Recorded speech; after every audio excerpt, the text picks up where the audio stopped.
What if I told you the greatest structures on Earth were never built by the people history credits? Not kings, not architects, not even the civilizations in our textbooks. Stay with me for a minute, because this story might change the way you see the world forever. In the heart of France stands Reims Cathedral, one of the most breathtaking buildings ever created. Carved stone that looks softer than fabric, windows taller than buildings, unbelievable symmetry, balance, math, and detail. The official story says it was built in just 80 years, starting in 1211. 80 years. No cranes, no electricity, no industrial tools, just ropes, chisels, and horses. And yet, perfection. Modern engineers today can barely restore parts of it at that same level, even with all our machines. So we have to ask, were people back then secretly superhuman builders? Or did they inherit something that was already there? And it's not just Reims. Notre Dame, Cologne Cathedral, Milan Duomo, all built around the same era, in a similar style, with impossible precision, all across Europe. But here's the strange part. No construction blueprints survived.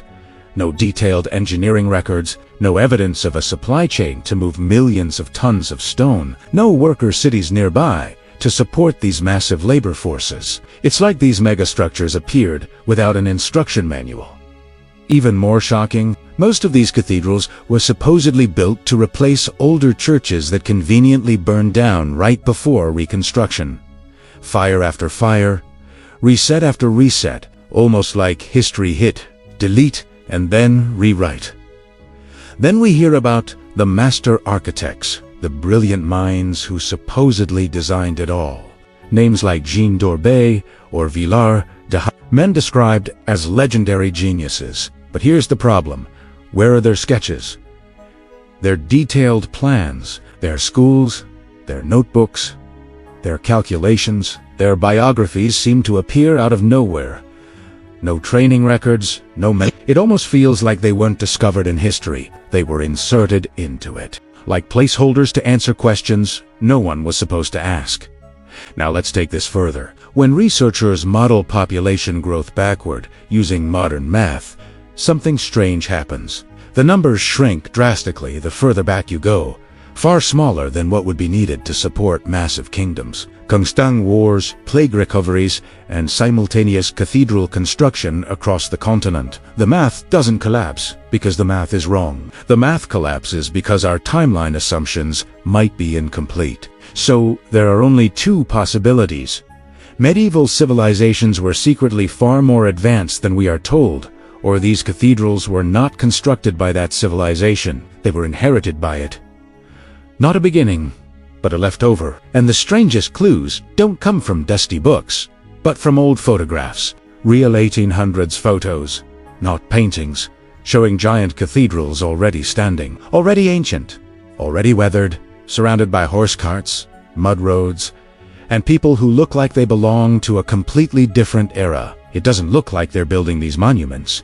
It looks like they're uncovering them, like an excavation, not a construction project. Then there are the symbols, the same star geometries, the same mythical creatures, like griffins, the same architectural language found across Europe, the Middle East, even parts of Asia and the Americas. How did distant civilizations, with no internet, no planes, no globalization, all use the same code in stone?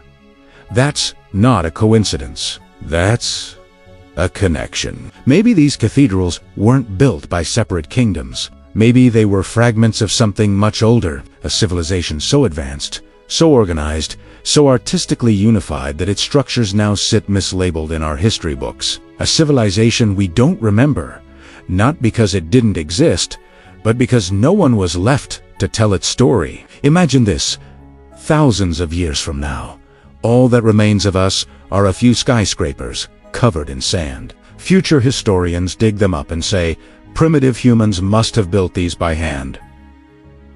Sounds ridiculous, right? But that might be exactly what we're doing with our own past. Looking at greatness and assuming it came from the timeline we were taught. Maybe the question isn't, how did they build this? Maybe the real question is, Who built this before them? Because the stones aren't just architecture, they're clues. Clues that we might not be the first to rise, just the most recent to remember. And if this story made you pause, even for a second, then you already feel it too. There is more buried under history than just stone. There are answers, and maybe we're finally starting to dig in the right direction. If you want more stories like this, subscribe, because this was only the beginning.